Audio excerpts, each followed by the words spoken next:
Hello Jharkhand, welcome to learners garage education. आज के इस क्लास में डिस्कस करने वाला हूं हिंदी लैंग्वेज से रिलेटेड कुछ क्वेश्चन, जहां पर वीडियो का पार्ट नंबर 25 देखने को मिलेगा। सारा पार्ट्स रिवाइज कर लीजिएगा, बहुत ही ज़्यादा फ्रूटफुल होगा। आगामी एग्जाम चाहे सीजीएल हो, एलडीसी हो, एक्साइज हो, और भी आगामी जो एग्जाम होगा उसमें आपको काफ़ी ज़्यादा फ्रूटफुल देखने को मिलेगा, जहाँ भी हिंदी लैंग्वेज पूछा जाता होगा। एक बात आपसे करनी थी, देखिए आप बहुत दिन से देखिएगा कि मैं जीएस का पोर्शन आपको प्रोवाइड नहीं करा रहा हूँ। तो मैं टेलीग्राम पे जो टेस्ट डेली कराता हूँ रात को, वह जीएस का ही रहता है, तो उसको आप लोग जरूर ज्वाइन कीजिए। ओके, चैनल का नेम सर्च करके पीडीएफ वगैरह भी वहीं मिल जाता है, और भी आपके लिए इंपॉर्टेंट स्टडी मटेरियल वहाँ पे प्रोवाइड कराता हूँ, तो उसको जरूर ज्वाइन कर लीजिएगा।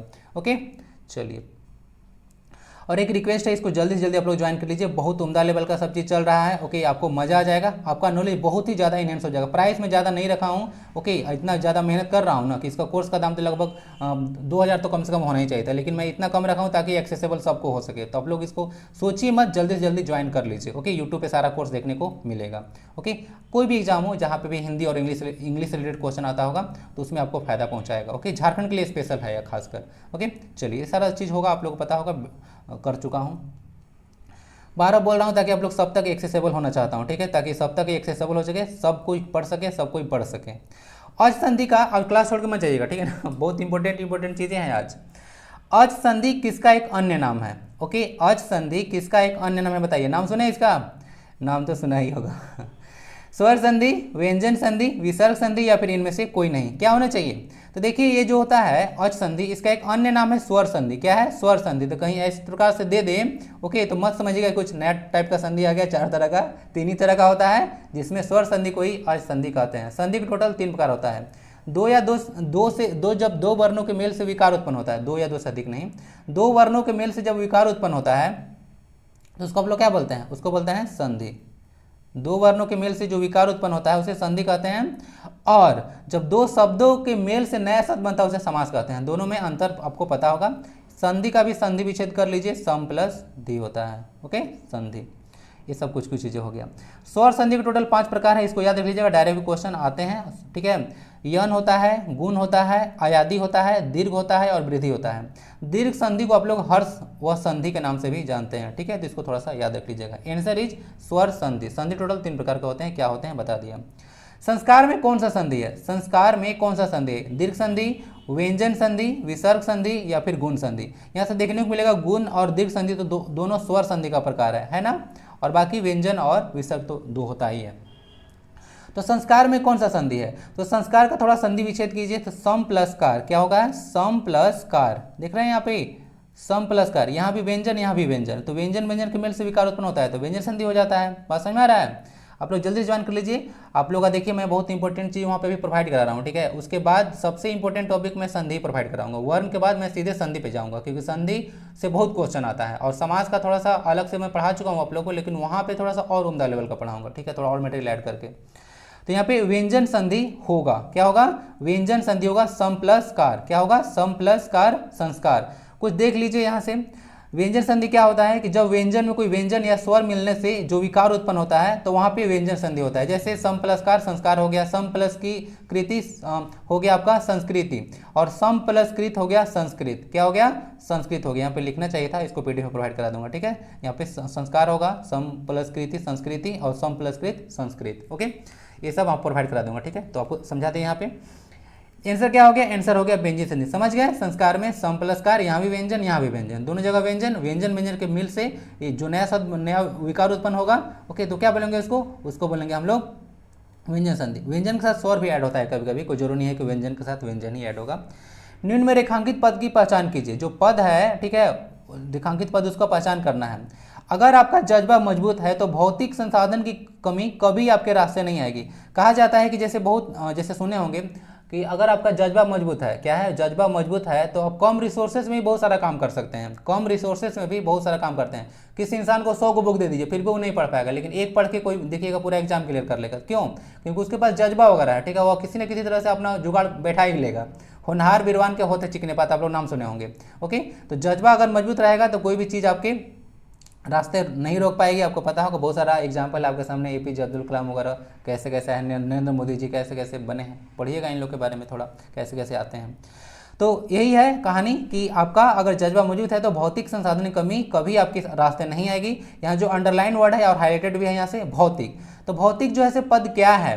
संज्ञा, सर्वनाम, विशेषण या फिर अव्यय। क्या होगा? तो देखिए यहाँ से ये जो आपका देखने को मिलेगा, संसाधन क्या है? संसाधन एक संज्ञा है, तो उसके पहले आता है आपका भौतिक संसाधन के बारे में बात किया जा रहा है। तो ये एक विशेषण है, बता रहा है कि कैसा संसाधन, तो भौतिक संसाधन ना, भौतिक मतलब फिजिकल, ठीक है, फिजिकल मतलब जिसको आप लोग टच वगैरह कर सकते हैं। कंप्यूटर में तो पढ़े होंगे ना, हार्डवेयर सॉफ्टवेयर, तो ये हार्डवेयर वाला पार्ट हो गया, समझे। चलिए, तो इसमें विशेषण हो गया, एक गुणवाचक विशेषण ना, किसी गुण के बारे में बात करता है, तो यहाँ पे गुणवाचक विशेषण है, समझ गए। तो भौतिक संसाधन क्या है? एक विशेषण है, विशेषण संज्ञा के लिए आता है, ठीक है। चलिए, विशेषण टोटल 8 प्रकार का होता है, याद रख लीजिएगा। सर्वनाम जो होता है टोटल 6 प्रकार का होता है, संज्ञा टोटल 5 प्रकार का होता है, अव्यय जो है टोटल 5 प्रकार का होता है, ठीक है। चलिए, वाक्य देखिएगा, वाक्य ऐसे देखिएगा तो रचना के आधार पर 3 होता है, और ऐसे देखिएगा 8 प्रकार का होता है, किसके आधार पर? आपका अर्थ के आधार पर होता है, ठीक है। तो इसको याद रख लीजिएगा। रस वगैरह 9 या 11 प्रकार का बोला जाता है, 9 या 11। तो ये सब चीज़ कुछ डेटा याद रखिएगा। अलंकार 2 तरह का होता है, अलंकार भी बता ही देता हूँ, क्यों इसको छोड़ें। अलंकार ऐसे 2 होता है, एक शब्द अलंकार, एक अर्थ अलंकार, ठीक है। तो शब्द अलंकार के 3 भेद होते हैं और अर्थ अलंकार के टोटल 5 भेद होते हैं। तो इसको देख लीजिएगा, अलग अलग कहीं थोड़ा सा अलग भी टाइप मिल जाता है। शब्द अलंकार के 3 ही होगा, ठीक है, यमक, अनुप्रास और श्लेष, ठीक है, ये होता है। क्वेश्चन नंबर 4 पे मूव करते हैं। यहाँ पे लिखा हुआ था भौतिक जो है गुणवाचक विशेषण है। क्वेश्चन नंबर 4 आता है, निम्न वाक्य में कौन सा काल है? काल का आपको प्रकार बताना है। जब तक देश का युवा ईमानदार नहीं होगा तब तक समाज में बड़ा बदलाव नहीं होगा। आपको पता है कि समाज में बड़ा बदलाव करने के लिए युवा को ईमानदार होना होगा। आप लोग पता होगा आजकल कितना सारे एग्जाम देखेंगे, पेपर ही लीक हो जाता है, तो लोग यहाँ ईमानदार नहीं रहते हैं, डिपार्टमेंट में चले जाते हैं, उसके बाद गड़बड़ी करना शुरू कर देते हैं। तो आपको पता होगा सारा कहानी है। तो युवा ईमानदार होगा तब कहीं भी डिपार्टमेंट में जाएगा तो सारा काम ट्रांसपेरेंसी के साथ होगा। तो क्या समाज में बड़ा बदलाव नहीं आएगा? बिल्कुल आएगा। तो आप लोग भी ईमानदार होइए, कुछ भी कीजिए, ठीक है, कुछ भी कीजिए, काम अपना ईमानदारी से कीजिएगा, ठीक है। नहीं समझे? सोसाइटी में इसी के बहुत बड़ा चेंज हो जाता है। इसे एक अगर इंसान बेईमान होता है ना तो इससे बहुत बेईमानी आगे चला जाता है। आप भला तो जग भला। आप अगर किसी के साथ बेईमानी कीजिएगा ना तो बहुत लोगों को समझ नहीं रहता है, तो भी आपके साथ बेईमानी ही करना चाहते हैं। तो इस तरह से कहानी चलते रहता है, सीरीज बन जाता है, कैटेनेशन प्रॉपर्टी हो जाता है, कार्बन वाला। तो हमारा क्वेश्चन है, जब तक देश का युवा ईमानदार नहीं होगा तब तक समाज में बड़ा बदलाव नहीं होगा। बात समझ में आ रही है? तो इसमें क्या होगा? पहले तो इतना कंफ्यूजन आप लोग को नहीं होना चाहिए। सेंटेंस देखिए थोड़ा सा भविष्य काल में, तो बाकी सारे ऑप्शन आपको कट जाएंगे ऐसे ही, समझ गए? तो थोड़ा सा ध्यान से देखा कीजिए, कुछ कुछ कभी कभी ऐसा भी ऑप्शन दिए रहते हैं। तो आंसर हो जाएगा हेतु हेतु मद भविष्य काल। अभी भविष्य काल तो है, लेकिन हेतु हेतु मद क्या होता है समझा देते हैं। जैसे कि पता होगा कि जब तक देश का युवा ईमानदार नहीं होगा, यहाँ पे एक कंडीशनल आपको देखने को मिल रहा है, तब तक समाज में बड़ा बदलाव नहीं होगा। आपका जो कारण है वह किसी पर डिपेंड है। तो एक काम देखिएगा होना दूसरे पर निर्भर रहे, किसी एक काम का होना जो है किसी और पर निर्भर रहे, तो उसको आप लोग हेतु हेतु मत बोलते हैं, ठीक है। चाहे भूतकाल में भी होता है और भविष्य काल में भी होता है। तो यहाँ पे तो आपको फ्यूचर का बात पता चल रहा है। जब तक देश का युवा ईमानदार नहीं होगा तब तक समाज में बड़ा बदलाव नहीं होगा। ये जो है से आपका भविष्य के बारे में बात किया जा रहा है। और ये एक जो यहाँ देखिए तब तक समाज में बड़ा बदलाव नहीं होगा, किस पर डिपेंड है? यह डिपेंड है आपका जब तक देश का युवा ईमानदार नहीं होगा, यानी कि ईमानदारी पर डिपेंड है। तो इस तरह के सेंटेंस को आप लोग, वाक्य को आप लोग हेतु हेतु मत भविष्य काल बोलते हैं। कभी कभी कोई स्टूडेंट्स लोग बोलते हैं कि सर हिंदी पढ़ाते हैं, बोलते हैं इंग्लिश में है। इतना ज़्यादा टेंशन नहीं रखना चाहिए, ठीक है। उस तरह से देखिए हेतु हेतु मद एक भूतकाल आपको बताते हैं कि हेतु हेतु मद भूतकाल क्या होता है। भविष्य काल में चर्चा होगी, आंसर हो गया ए। हेतु हेतु मद भूतकाल होता है कि भूतकाल में अगर एक का काम दूसरे काम पर निर्भर करे तो वो उसको बोलते हैं हेतु हेतु मद भूतकाल। अगर तुम अच्छे से पढ़ते तो पास हो जाते, बस समझ में आ रहा है? अगर तुम अच्छे से पढ़ते तो पास हो जाते, तो इस तरह के है। अगर वर्षा अच्छी हुई होती तो फसल अच्छा हुआ होता, इस तरह से कुछ हो जाएगा। समझ में आ गया? सामान्य भूतकाल तो नॉर्मल होता है, ओके, वह गया वह उसने खाया। और आसान भूतकाल होता है जो काम अभी अभी खत्म हुआ है ना, जैसे मैंने आम खाया है, ओके, मैंने अभी किताब पढ़ी है। तो इस तरह से होता है जो अभी वर्तमान समय से कुछ देर पहले खत्म हुआ है, तो उसको आसान भूतकाल आप लोग बोलते हैं। आई होप कि समझ में आ चुका होगा। डाउट आता है कमेंट बॉक्स ओपन रहता है आपके लिए 24/7। क्वेश्चन नंबर 5 आता है किसी वाद का विरोध करना। किसी वाद मतलब कोई बात वगैरह है, कोई चीज़ वगैरह है, तो उसका विरोध करने के लिए वाक्यांश के लिए एक शब्द बताना आपको। 1 वर्ड सब्स्टिट्यूशन आपके लिए आ गया। क्या होना चाहिए? विवाद, डिस्प्यूट, संवाद, डायलॉग, अपवाद, आपका एक्सेप्शन वगैरह या प्रतिवाद, एक तरह से अपोजिशन। तो किसी वाद का विरोध करने के लिए होता है प्रतिवाद। क्या होता है? प्रतिवाद, ठीक है। जैसे आप लोग देखे होंगे ना, किसी प्रतिकारक वगैरह होता है, एक तरह का एंटीडोट वगैरह, तो वह प्रतिकारक है। तो किसी वाद का विरोध करने के लिए एक शब्द क्या आएगा? प्रतिवाद आएगा। ठीक है, चलिए प्रतिवाद। नेक्स्ट क्वेश्चन आता है वाद और बात युग्म का सही अर्थ बताइए। कहने का मतलब आपको वाद का सही मीनिंग आपको ढूंढना है और बात का सही मीनिंग ढूंढना है, उसके बाद जो है आपको सही ऑप्शन चुनना है। ठीक है, तो बात का बातचीत, वार्तालाप, वार्तालाप बातचीत, इससे लग रहा है कि ये सही है। बाकी मेन कहानी है, बात का मतलब तो सबको पता है, मेन होता है वाद। वाद का मतलब क्या होता है? तो देखिए वाद का मतलब होता है हवा। क्या होता है? हवा। तीसरा से ऑप्शन नंबर सी चला जाएगा। वाद बात, वाद बात। अब इसको बोलते हैं श्रुति सम भिन्नार्थक शब्द। क्या होता है? श्रुति श्रुति सम भिन्नार्थक शब्द बोलते हैं, यानी कि सुनने या पढ़ने में एक जैसा लगेगा लेकिन उसका अलग जो है से अर्थ जो है से अलग अलग होता है। ठीक है, जैसे ये वाला अरी और अरी, बताइए दोनों में क्या डिफरेंस है? पढ़ा चुका हूं ना। ये दोनों में क्या है? सुनने में एक जैसा लग रहा है लेकिन जो है से इन लोग का अर्थ अलग होता है। अरी और अरी में क्या अंतर है? बड़ी ई की मात्रा है, यहाँ पे छोटी ई की मात्रा है। आंसर सी हो गया आपका ना। वात मतलब हवा होता है और दूसरा बात मतलब तो बातचीत होता है, आप लोग जानते होंगे। नंबर 7 आता है, इनमें से कौन सा वाक्य क्रिया विशेषण रहित वाक्य है? क्रिया विशेषण रहित वाक्य कौन सा है बताया जाए? क्रिया विशेषण समझते हैं ना। क्रिया विशेषण ये शब्द होते हैं जो किसी क्रिया की विशेषता बतलाते हैं, यानी इसको अंग्रेजी में आप लोग एडवर्ब के नाम से जानते हैं। किस नाम से जानते हैं? एडवर्ब के नाम से जानते हैं। वह अब सॉरी वो वाला नहीं है। अपनी साइकिल सतर्कता से चलाओ, अपनी साइकिल सतर्कता से चलाओ। वह अपनी कक्षा का सबसे होशियार विद्यार्थी है। शाम से लगातार वर्षा हो रही है, वे अचानक चले गए। किस वाक्य में जो है क्रिया विशेषण नहीं है? पहचानिए। क्रिया विशेषण किसी क्रिया की विशेषता बतलाएगा। पहला सेंटेंस देखिए, अपनी साइकिल सतर्कता से चलाओ, सतर्कता से चलाओ। कैसे चलाओ? सतर्कता से, केयरफुली। आप लोग पता है ना, लास्ट में एल वाई लगाकर एडवर्ब बनाया जाता है। कैसे बनाया जाता है? अंग्रेजी थोड़ा पढ़िए। लास्ट में एल वाई लगा के एडवर्ब बनाया जाता है, तो सतर्कता का अंग्रेजी क्या होगा? केयरफुली चलाओ। ठीक है, तो एल वाई लगा हुआ है, तो ये आपका क्रिया विशेषण यानी कि एडवर्ब है इसमें। कैसे चलाओ? सतर्कता से चलाओ भाई, तो इसमें एडवर्ब है।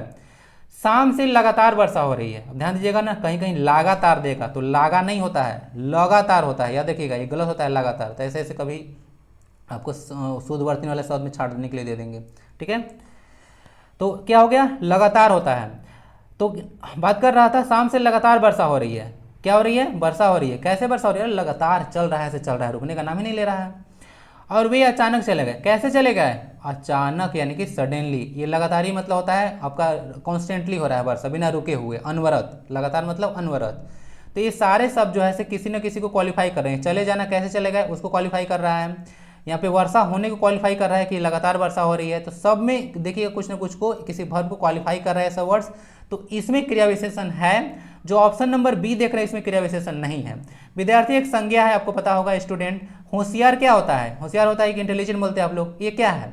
ये जो है से आपका एक विशेषण है, और सबसे उसके पहले आया है ना, वो भी एक विशेषण ही है। दूसरा विशेषण एक जो है से एक विशेषण है से दूसरा विशेषण की विशेषता बतलाता है। ठीक है, संज्ञा सर्वनाम की जो विशेषता बताता है उसे विशेषण कहते हैं, लेकिन एक जो विशेषण होता है उसका विशेषता दूसरा विशेषण बता सकता है। ठीक है, तो अगर बोलेगा तो क्या होगा? He is the most intelligent boy in his class, ऐसे बनेगा इसका। तो मोस्ट अगर वर्ड आया तो मोर, मोस्ट, ये सब पढ़े होंगे आप लोग, ये सब डिग्री में पढ़े होंगे, सुपरलेटिव, और सब एडजेक्टिव में आप लोग पढ़े होंगे। याद कीजिए थोड़ा सा, अंग्रेजी को कनेक्ट कर पढ़ा रहा हूँ ताकि आपको अच्छे से समझ में आ सके। ओके ना, तो समझ लीजिएगा ये भी एक एडजेक्टिव है, यानी क्रिया विशेषण नाम का कोई यहाँ पे चीज नहीं है। समझ गए? चलिए, ऑप्शन नंबर बी हो गया। वैसे आपको 3 जून है ना, आपको आज आपका साइकिल दिवस भी है। ठीक है, तो साइकिल वगैरह चलाया कीजिए। नेक्स्ट क्वेश्चन आता है, सरस सलील युग्म का सही अर्थ बताइए। सरस सलील नाम तो सुने होंगे, पढ़े भी होंगे बहुत लोग। तो सरस सलील युग्म जो है आपको देखने को मिल रहा है, तो उसका आप लोग को सही अर्थ बताना है। क्या होगा? रसीला या जल, यानी कि इसका क्या अर्थ होगा? पहले वाला का दूसरे वाला का अर्थ देखिए और उसके बाद सही ऑप्शन टिक कीजिए। कहने का तात्पर्य यही है।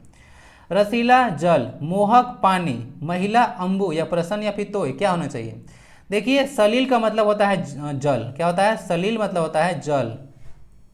ये भी याद रख लीजिएगा, सलील का मतलब जल होता है। और जितना भी दिख रहा है आपको, जितना भी जल, पानी, अम्बु, तोय, सारा का सारा जो है से एक पर्यायवाची शब्द होता है। अभी जो सरस देखने को मिल रहा है इसका मतलब होता है रसीला। क्या होता है? रसीला, रसयुक्त। तो रसीला और जल इसका सही मीनिंग चला जाएगा, ऑप्शन नंबर ए। तो सरस सलील जो होता है, अलग अलग वर्ड। सरस मतलब क्या होता है? रसीला, और सलील मतलब होता है पानी। ठीक है, तो रसीला पानी। समझ गए? तो यही इसका मीनिंग होता है। तो आंसर नंबर ए हो गया। समझ गए। अब बाकी सारा देख लीजिएगा ऑप्शन ना, तोय, अंबु, पानी, जल, सब जो है से सलील होता है, सलील मतलब पानी होता है, सब एक दूसरे का पर्यायवाची शब्द है, समानार्थी शब्द। निम्न में से कौन सा शब्द पर उपसर्ग से बना है? बताइए उपसर्ग, उपसर्ग कब लगता है? इसको अंग्रेजी में आप लोग प्रीफिक्स बोलते हैं। क्या बोलते हैं? प्रीफिक्स। तो अंग्रेजी में इसको प्रीफिक्स बोला जाता है। तो पर उपसर्ग से कौन बना है बताइए? परिवर्तित, परावलंबी, परस्पर, लिखा है परस्परावलंबी या फिर स्वावलंबी। कौन सा वर्ड देखने को मिलेगा पर उपसर्ग से बना है? देखिए आप लोग को देखने को मिलेगा जो वर्ड है आपका ऑप्शन नंबर बी। क्या है? ऑप्शन नंबर बी जो है इसमें पर उपसर्ग लगा हुआ है। क्या लगा हुआ है? पर उपसर्ग लगा हुआ है। ठीक है, क्या लगा हुआ है? पर उपसर्ग लगा हुआ है। थोड़ा सा देख लीजिए, बताता हूं। इसमें परावलंबी में पर प्लस अवलंबी लगा हुआ है ना, पर प्लस अवलंबी से बना हुआ है परावलंबी। वैसे अवलंबी शब्द में भी देखिएगा ना, औ जो है उपसर्ग लगा हुआ है। ठीक है, इस तरह से भी तोड़ सकते हैं इसको। तो इसमें पर उपसर्ग से बना हुआ शब्द था।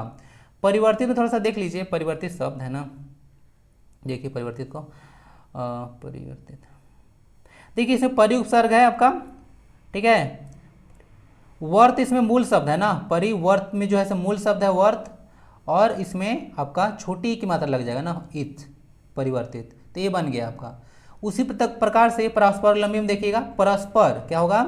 परस्पर प्लस अवलंबी से मिलकर बना है, और स्वावलंबी उसी तरह से देखिएगा।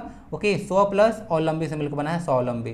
तो इस तरह से हो जाता है। तो यही पर उपसर्ग से बना हुआ शब्द था, पर प्लस अवलंबी, परावलंबी। ओके, चलिए बाकी कुछ कुछ पर उपसर्ग से बने कुछ शब्द देख लीजिए, जैसे परदेश है, परलोक है, पराधीन है। ओके, तो ये सारा कुछ कुछ पर उपसर्ग से बने हुए शब्द, उपसर्ग पहले लगता है। सारा चीज ध्यान से देख लीजिएगा। नेक्स्ट क्वेश्चन आता है, निम्न में से किस शब्द में उपसर्ग भी है और प्रत्यय भी? बताना है कि उपसर्ग भी बताना है और प्रत्यय दोनों होगा, उस वही आंसर होगा ना, अलग अलग नहीं चूज करना है। समुचित, औद्योगिक, सुरक्षित या फिर भारतीय, किस वर्ड में दोनों है? पता चल रहा है। देखिए ये जो वर्ड है आपका हो जाएगा ऑप्शन नंबर सी, सुरक्षित। सुरक्षित शब्द कैसे बना हुआ है? देखिए इसमें सु उपसर्ग है। क्या है? सु उपसर्ग है।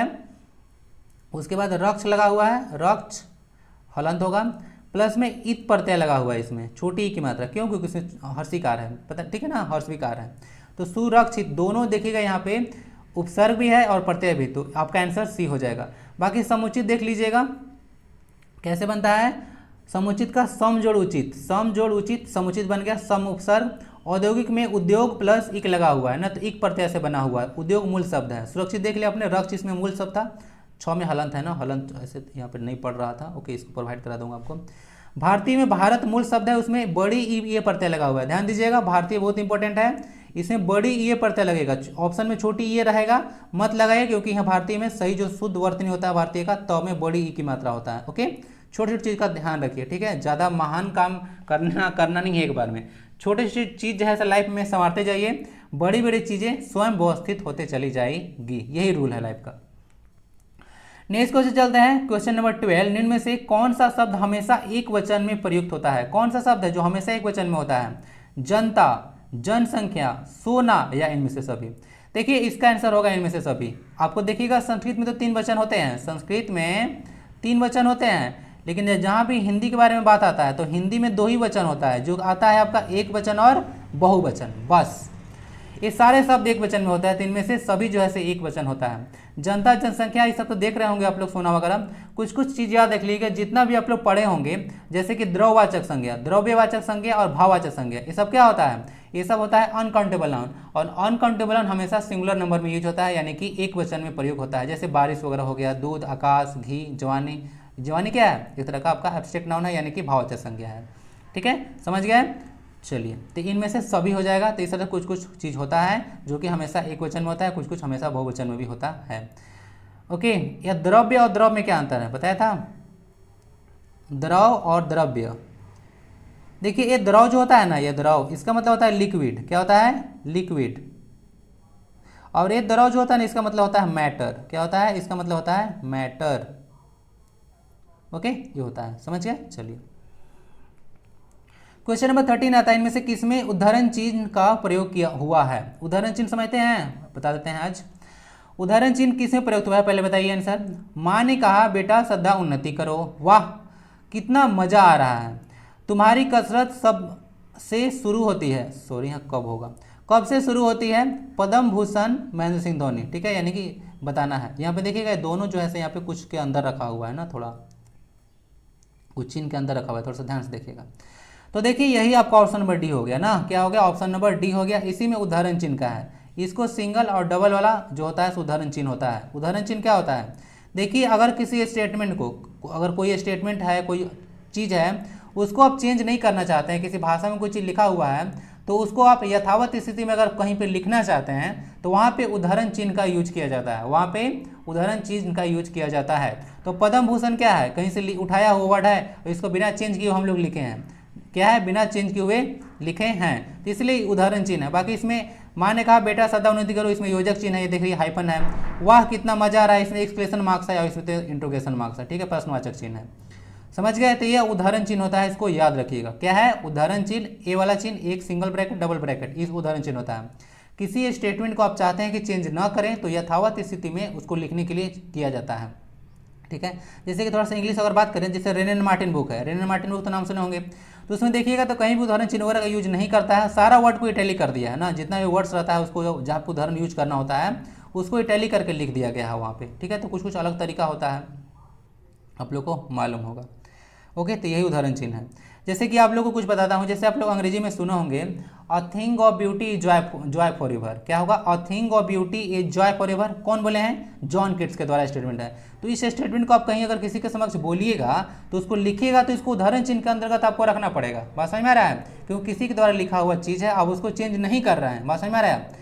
Man is the child is the father of man, child is the father of man, तो जो चाइल्ड होता है किसी आदमी का पिता होता है, तो यही बोला गया है विलियम वर्ड्सवर्थ के द्वारा, एक फेमस स्टेटमेंट। तो ये सब चिन्ह आप लोग यूज कीजिएगा, तो इसको उदाहरण चिन्ह के अंतर्गत आप लोग डालिएगा।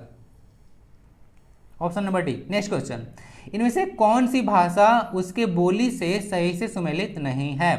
भाषा के क्षेत्रीय रूप को बोली कहते हैं, बहुत डिटेल में पढ़ा चुका हूँ, इतना पढ़ा चुका हूँ डिटेल में कि मजा आ जाएगा, आप लोग देख लीजिएगा। पश्चिमी हिंदी बोला जा रहा है बुंदेली के अंतर्गत आता है, पूर्वी हिंदी बघेली एक आता है, राजस्थानी जो है इसी भाषा है मेवाती, राजस्थानी के अंतर्गत आता है, और कौरवी जो है से बिहारी के अंतर्गत आता है। इसमें कौन सा गड़बड़ है, यानी कि सुमेलित नहीं है? इसका आंसर होगा option number D, option number D. Bihari जो भाषा है उसके अंतर्गत जो है से कौरवी नहीं आता है, ठीक है, बिहारी भाषा के अंतर्गत कौरवी नहीं आता है, कौरवी जो है से पश्चिमी भाषा के अंतर्गत ही आता है, किसमें, पश्चिमी हिंदी के अंतर्गत ही आता है, सॉरी पश्चिमी भाषा बोल दे, भाषा नहीं हिंदी बोलना चाहिए, पश्चिमी हिंदी के तहत ही कौरवी आता है। कौरवी को ही आप लोग खड़ी बोली बोलते हैं, जो वर्तमान स्वरूप देखते हैं, आप लोग अगर क्वेश्चन पूछे तो वर्तमान स्वरूप जो हिंदी का वह खड़ी बोली है, और इसको दूसरा नाम कौरवी है, क्वेश्चन सुपर इंपॉर्टेंट है, ठीक है, सौरसेनी अभरण से उत्पन्न हुआ है, ठीक है, बहुरूपीय भाषा परिवार से आता है, भारत और यूरोपीय भाषा से, वर्ड हिंदी, ठीक है, इसको थोड़ा सा याद रख लीजिएगा। तो खड़ी बोली होता है, तो ये आपका बिहारी के अंतर्गत नहीं आता है, यह जो आता है आपका पश्चिमी हिंदी के तहत आता है। बिहारी हिंदी में क्या क्या आता है, देखिए मैं डायरेक्ट आपको उस स्लाइड से लेके आया हूँ जो कि आपका मैं पेड कोर्स में पढ़ाया हूँ। देखिए वहाँ पे इसको डायरेक्ट बोली पढ़ाया था, तो देखिए बोली में आपको 5 बताया था, उसका ट्रिक ही बताया था BRPQ, क्या बताया था, BRPQ बताया था। तो BRPQ इसका ट्रिक है। BRPQ में क्या क्या है, बिहारी हिंदी, राजस्थानी हिंदी, पहाड़ी हिंदी, पूर्वी हिंदी, 5 हिंदी, ये टोटल 5 हिंदी की आपको देखने को मिलेगा। क्या होता है, उपबोलियां हैं, जिसके अंदर कुछ 17 भाषाएं 18 भाषाएं भी आता है, 19 भाषा तक चला जाता है, लोग अलग अलग आप लोग देखिएगा कहीं 70 कहीं 18 लिखा रहता है, ठीक है। तो इसको थोड़ा सा समझा देते हैं, देख लीजिएगा। अच्छा, BRPQ बिहारी राजस्थानी 3 पी से आप लोग, पहाड़ी, उसके बाद पूर्वी पश्चिम, यह देखिए यानी कि पहाड़ पर चढ़ के पूरा पश्चिम आप लोग बिहार और राजस्थान को ढूंढ रहे थे, ठीक है, तो ऐसा ट्रिक याद रख लीजिएगा। क्लियर। अब यहाँ से चलते हैं, यहाँ से चलते हैं, देखिए अब यहाँ से क्या चलते हैं कि आप लोग को थोड़ा बता देते हैं कि कुल जो 18 भाषाएं कौन कौन है। बिहारी हिंदी के तहत जो आता है वह भोजपुरी और मगही आता है। जब मैं इसको बना रहा था PPT तो देखिए यहाँ पे मैथिली को ऐड नहीं किया है, लेकिन मैथिली भाषा देखिएगा बिहारी हिंदी के तहत ही आता है। मिथिला वाला रीजन में बोला जाता है आपको मैथिली भाषा, आपको पता होगा संविधान में संशोधन भी हुआ है 2003-2004 में, आपको पता होगा 92nd कॉन्स्टिट्यूशन अमेंडमेंट, तो उस समय इसको ऐड किया गया, ठीक है। तो ये आपको मैथिली भी ऐड होता है, तो कहीं कहीं लिखा हुआ नहीं है, तो मैथिली भी इसी के अंतर्गत आएगा। राजस्थानी के अंतर्गत देख लीजिएगा, हिंदी, मेवाती, मालवी, जयपुरी, हड़ौती, मारवाड़ी या मेवाड़ी, टोटल 4 आता है। पहाड़ी हिंदी के तहत आता है मैथिली, कुमाऊनी, गढ़वाली और नेपाली। नेपाली जो है पहाड़ी हिंदी के तहत आता है, पर्वतीय भाषा बोलते हैं जिसको। पूर्वी हिंदी और पश्चिमी हिंदी से बहुत ज़्यादा क्वेश्चन आता है, इसको थोड़ा सा देख लीजिएगा। अवधि, बघेली, छत्तीसगढ़ी, अवधि, बघेली, छत्तीसगढ़ी, यानी कि पूर्व में ABC ट्रिक याद रख लीजिएगा, ABC यानी कि अवधि, बघेली, छत्तीसगढ़ी। इतना ईजी आपको ट्रिक बता दिया, इससे अच्छा ईजी क्या होगा। पश्चिमी हिंदी के तहत खड़ी बोली आती है, इसी खड़ी बोली को आप लोग कौरवी बोलते हैं। हरियाणवी, बांगरू, ब्रजभाषा, कनौजी और बुंदेली याद रख लीजिएगा, यही आता है टोटल 5 भाषाएं। तो पूर्वी हिंदी में टोटल 3 और पश्चिमी हिंदी में टोटल 5 भाषाएं आती हैं, तो याद रख लीजिएगा यही हिंदी की 5 उपबोलियां वगैरह है। ये सारा तो आप लोग थोड़ा सा स्टडी कर लीजिएगा, वो पेड कोर्स का था। काम की बात कर लेते हैं, आंसर आपका डी हो गया, ठीक है ना। तो बिहारी भाषा में भोजपुरी, मगही और मैथिली आता है। और कुछ बताना था क्या, कुछ बोल रहा हूँ, चलिए हो गया।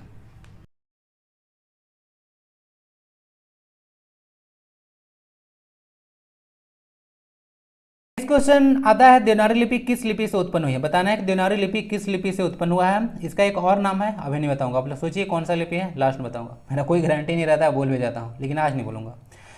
देवनागरी लिपि किस लिपि से उत्पन्न हुई है, खरोष्टी, ब्राह्मणी, पैसाची या फिर कैथी। तो देखिएगा इसको, ब्राह्मणी लिपि इसका आंसर हो जाएगा। क्या हो जाएगा, ब्राह्मणी लिपि। तो ब्राह्मणी लिपि से देवनागरी लिपि उत्पन्न हुई है, इसको याद रखिए। इसको आप लोग नागरी लिपि के नाम से भी जानते हैं। ओके, अलग अलग भाषा का लिपि आपका देवनागरी होता है, जैसे हिंदी हो गया, संस्कृत वगैरह हो गया, मराठी वगैरह सब देवनागरी लिपि में लिखा जाता है। इसको नागरी लिपि के नाम से आप लोग जानते हैं। ये आपका लेफ्ट से राइट लिखा जाता है ना, लेफ्ट से राइट लिखा जाता है, याद रखिएगा। और जो खरोष्ठी लिपि है, क्या है खरोष्ठी लिपि, वह राइट टू लेफ्ट लिखा जाता है, इसको थोड़ा सा याद रखिएगा। Okay, right to left. Answer is B, Brahmani. तो यही कुछ आपके लिए क्वेश्चन था आज। वीडियो कैसा लगा फीडबैक जरूर दीजिएगा। मैं शुरू में बोला था कि छोड़ के मत जाइएगा, इंपॉर्टेंट स्लाइड है, तो क्या आपको लगा कि इंपॉर्टेंट है या नहीं था, बताइए जरा। बाकी मिलते हैं नेक्स्ट वीडियो में। वंदे भारतम।